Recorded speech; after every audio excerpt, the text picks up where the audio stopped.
Bendiciones, Dios los bendiga. Bueno, continuamos con la segunda parte del estudio de ayer de la santidad en la adoración. Yo espero en el Señor de que hayan quedado aclarados los 3 puntos que vimos. Hoy veremos otros puntos que necesitamos entenderlos a la luz de la palabra. Pero entonces, si estamos hablando de la santidad en la adoración, ¿significa que debo ser perfecto entonces para ser un adorador? Eso nos lleva al cuarto punto. El Señor no busca perfección en nosotros. Lo que busca es obediencia. Número 4, ser obedientes. Poner la fe en acción. Isaías dice en Isaías 55, 6 al 7, buscad al Señor mientras puede ser hallado, llamadle en tanto que está cercano. Deje el impío su camino y el hombre inicuo sus pensamientos. Vuélvase al Señor, quien tendrá de él misericordia, y a nuestro Dios, quien será amplio en perdonar. El llamamiento a que sus hijos confiesen y se vuelvan de su pecado siempre incluye una respuesta de acción. No basta con solo decirle que confiamos en Él y que queremos servirle y amarle de todo corazón. Dios no se convence del cambio hasta que ve la acción de obediencia. Por eso, confiar en Dios y en consecuencia adorarle verdaderamente se acompañará de una demostración de acción. La acción tiene que ver, en primer lugar, con la remoción de la vida personal, la renovación de la vida personal, familiar y de la iglesia. De igual manera que para adorar la gente necesitaba prepararse previamente, nosotros no podemos vivir como queramos durante la semana para venir después el domingo a la presencia de Dios e intentar adorarle como si nada hubiera pasado. En tiempos antiguos había todo un ritual de lavamiento del cuerpo para preparar el sacrificio, de oración, de confesión, antes de venir a adorar a Dios en el templo. A veces pensamos que Dios ha cambiado tanto en su carácter que ahora nos permite venir de cualquier manera a su presencia. Textos del Nuevo Testamento como Hebreos 13:15 identifican nuestra adoración hoy con los sacrificios del Antiguo Testamento. Debemos venir con corazones limpios y santificados, completamente preparados para entrar en la presencia de Dios. Tuya es mi alabanza en la gran congregación.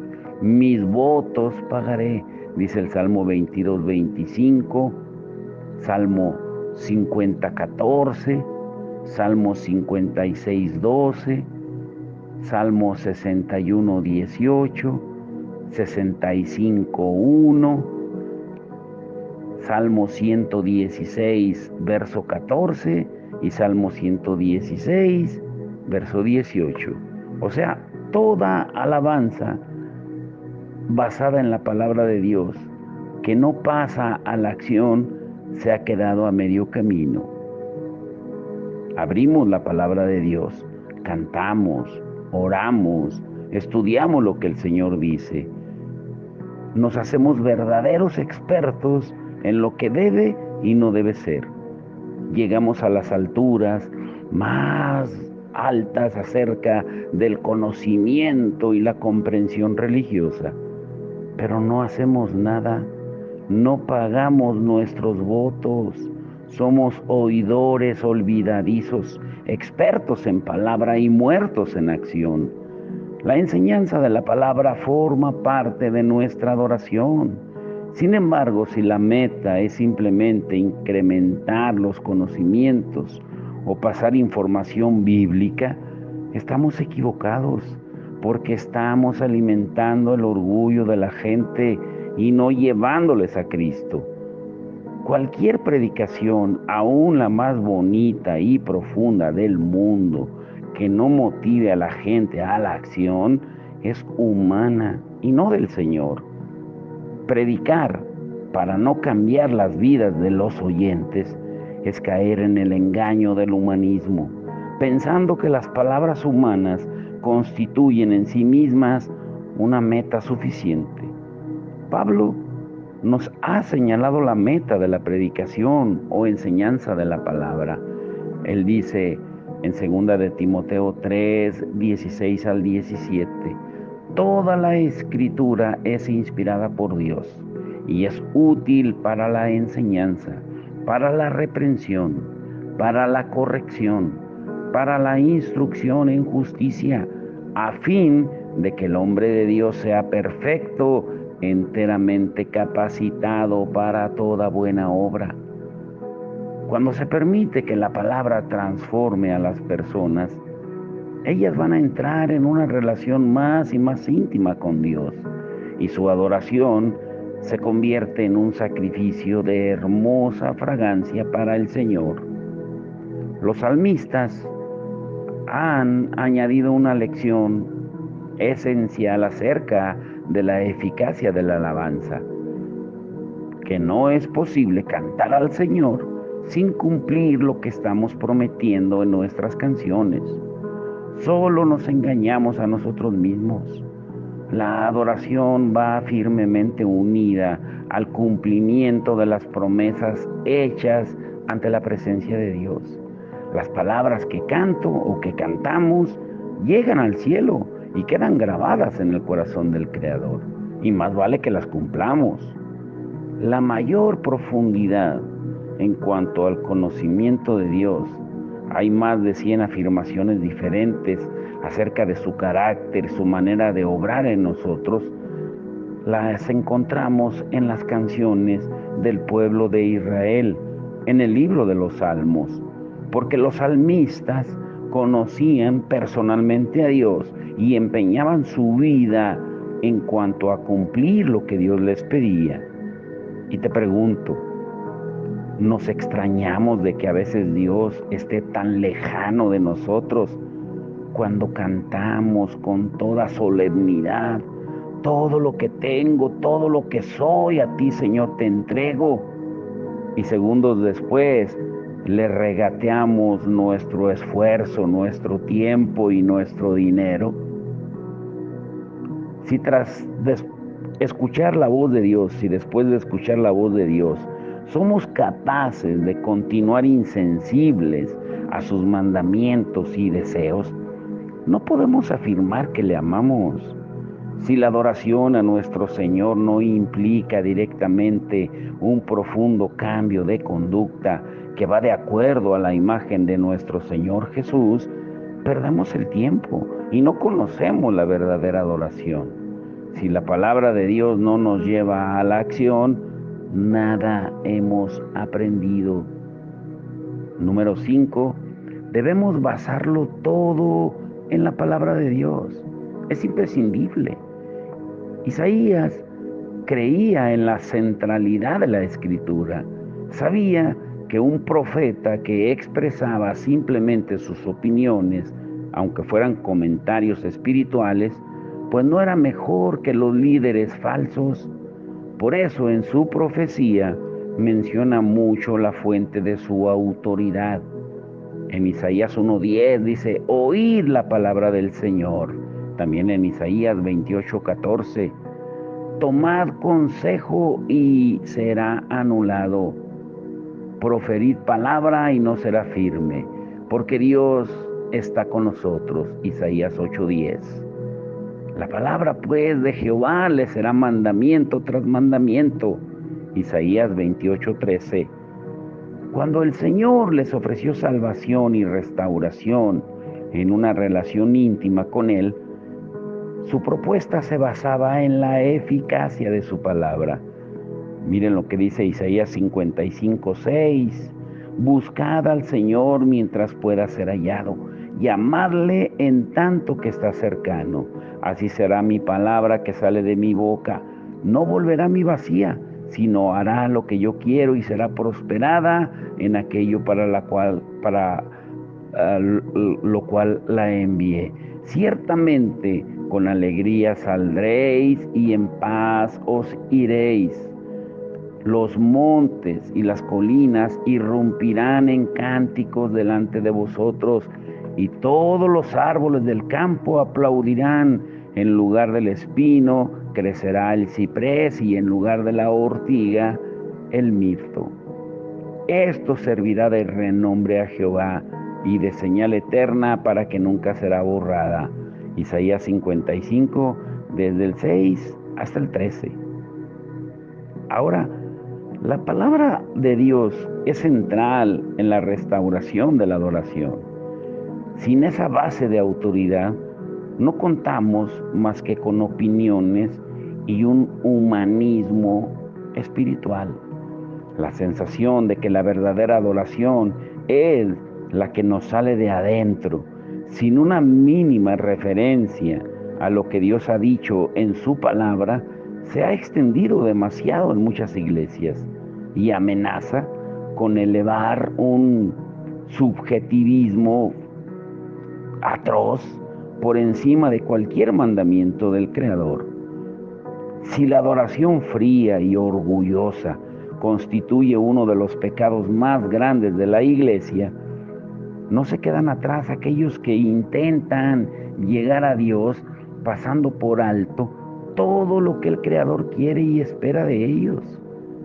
Si definimos como tradiciones pecaminosas el hecho de adorar a Dios sin poner nuestro corazón en eso o en ello, no debemos olvidar que igualmente se alejan de Dios cuantos hacen las cosas a su manera, sin preocuparse en absoluto de lo que su palabra dice con respecto a sus vidas y a sus hechos. La Biblia debe ser el centro en cualquier adoración.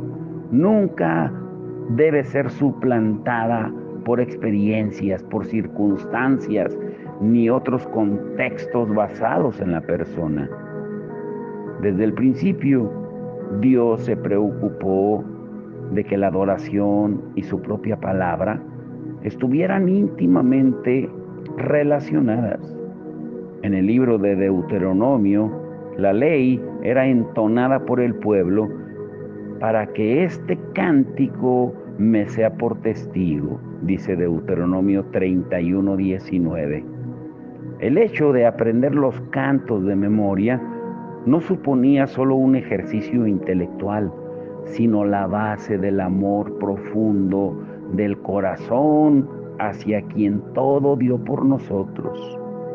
Ahora, aún podemos avanzar un paso más. Ahora, pero debemos preguntarnos más bien, ¿estamos permitiendo que la palabra de Dios moldee mi manera de pensar y mis creencias? Y esta no es una pregunta innecesaria. En demasiadas ocasiones leemos, estudiamos y aplicamos solo lo que nos conviene de ella. Disfrutamos exclusivamente de lo que nos gusta y mantenemos todos nuestros principios en base a aquellas cosas que soportan nuestra manera de pensar. La concordancia pasa a ocupar el papel del Espíritu Santo y a dirigir todo aquello que queremos que Dios nos diga, mientras pasamos por alto versículos y a veces capítulos o libros enteros de la Biblia, porque no llegan a las mismas conclusiones que nosotros. Isaías 41:20 expone 4 pasos que debemos seguir, llegar a la palabra de Dios. Número 1, ver. Número 2, conocer. Número 3, reflexionar. Número 4, aprender. Pero en muchas ocasiones, al acercarnos a la Biblia, nos quedamos en los 2 primeros, o como mucho, llegamos al tercero. Y así contamos con verdaderos expertos en conocimiento bíblico e incluso en reflexión bíblica, pero lo que Dios espera es gente que aprenda lo que Él dice, o sea, que obedezca. Para eso tenemos la mente de Cristo, como dice Primera de Corintios 2:16, para no quedarnos solo en el saber, sino pasar a la acción y pedir ayuda al Espíritu de Dios para obedecer todo lo que Él nos dice. Ahora, ¿qué hay en nuestra mente? Si yo te preguntara a ti, ¿qué hay en tu mente? ¿Qué dirías? La Biblia dice que nosotros tenemos la mente de Cristo, pero ¿de verdad es Él quien dirige nuestras vidas? ¿Cómo alimentamos nuestros pensamientos? ¿De qué disfrutamos? ¿Del carácter de Dios y de su palabra? ¿De los momentos en que llegamos ante su presencia en adoración? El pueblo de Israel no quería oír la palabra de Dios. ¿Por qué? Porque no querían comparar sus vidas con la santidad de Dios. Poner la Biblia como autoridad real de nuestra adoración es permitir que Dios nos juzgue a nosotros mismos y a nuestras acciones, y sobre todo aquellas bajo el nombre de alabanza o adoración. No es una coincidencia que la iglesia que alaba al Señor con mucha vida sea también una iglesia no solo con grandes predicaciones, sino con la mayoría de su gente introducida diariamente en el estudio de la Biblia. No se trata de oír la palabra de Dios en la iglesia, se trata de que Dios nos hable a través de su palabra cada día. Pablo, en su carta a los Romanos, nos enseña que Dios mismo ha relacionado la adoración verdadera con su palabra. Dice en Romanos 12, del 1 al 2, así que hermanos, os ruego por las misericordias de Dios que presentéis vuestros cuerpos como sacrificio vivo, santo y agradable a Dios, que es vuestro culto. Mejor traducido, adoración racional. No os conforméis a este mundo, más bien transformaos por la renovación de vuestro entendimiento a través de la palabra de Dios. Y según 2 Timoteo 3:17, entre otros, de modo que comprobéis cuál sea la voluntad de Dios, buena, agradable y perfecta. Resulta imposible confiar en el Señor en todos los aspectos de nuestra existencia si no leemos diariamente su palabra. No existe otra manera de conocer la voluntad de Dios, aprender de sus deseos para nuestra vida, comprender su santidad y su grandeza. Isaías 40, 13 al 14 dice: ¿quién ha escudriñado al Espíritu del Señor? ¿Y quién ha sido su consejero y le ha enseñado? ¿A quién pidió consejo para que le hiciera entender, o le guió en el camino correcto, o le enseñó conocimiento, o le hizo conocer la senda del entendimiento? Y Romanos 11, 33 al 35 dice: oh, la profundidad de las riquezas y de la sabiduría y del conocimiento de Dios. Cuán incomprensibles son sus juicios e inescrutables sus caminos. Porque ¿quién entendió la mente del Señor? ¿O quién llegó a ser su consejero? ¿O quién le ha dado a él primero para que sea recompensado por él? La Biblia fue soplada o alentada directamente de la boca de Dios, y por eso es la mejor fuente del conocimiento de Dios, como dice Pablo en 2 Timoteo 3, 16 al 17. Por eso debemos estar conscientes de que cuanto mejor conozcamos su carácter y su voluntad, tanto más la alabanza va a fluir como una cascada de nuestros labios, inconscientemente, porque la palabra de Dios es nuestra vida, lo es todo, y no existe mejor forma de conocer a Dios, y por eso no hay otra base mejor para la adoración que su palabra. Si voy a confiar en Dios, tengo que conocerle. El Salmo 119, verso 92 dice: si tu palabra no hubiera sido mi alegría, la angustia me habría matado. Una y otra vez, ese mismo proceso se ve en el libro de los Salmos.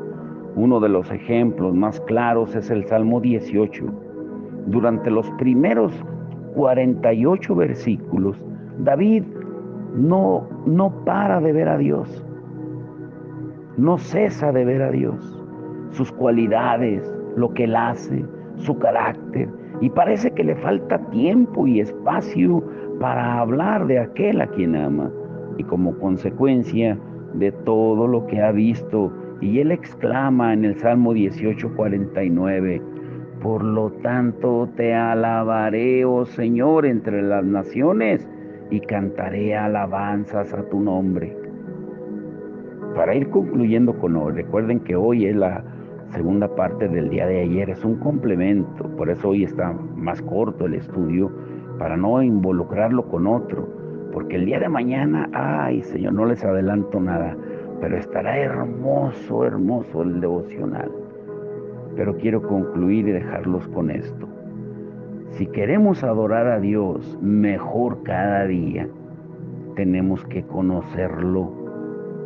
Recuerden que la vida eterna en San Juan 17:3 es conocer a Dios y conocer a Jesucristo. Si queremos adorar a Dios mejor cada día, tenemos que conocerle, entusiasmarnos con Él. Y para eso su palabra tiene que estar en nuestra mente, en nuestra boca, en nuestro corazón. Lo diré de nuevo, su palabra tiene que estar en nuestra mente, en nuestra boca, en nuestro corazón. Por eso no es extraño que la primera frase del Salmo 18 sea: te amo, oh Dios. No se puede leer la palabra de Dios de otra manera. No podemos acercarnos a Dios sin amarlo. Eso es lo que significa tener hambre de Él, como tantas veces leemos en su palabra. Porque no se trata tanto de conocer intelectualmente, eso es una consecuencia, como de amar y tener hambre de estar tiempo con quien amamos. Las personas que amamos son nuestro deleite, no tanto lo que nos dan o lo que hacen. Estar con Dios es nuestro mayor placer, no tanto lo que hace o las bendiciones que nos da, sino por Él mismo, por cómo es, por su palabra, por su espíritu.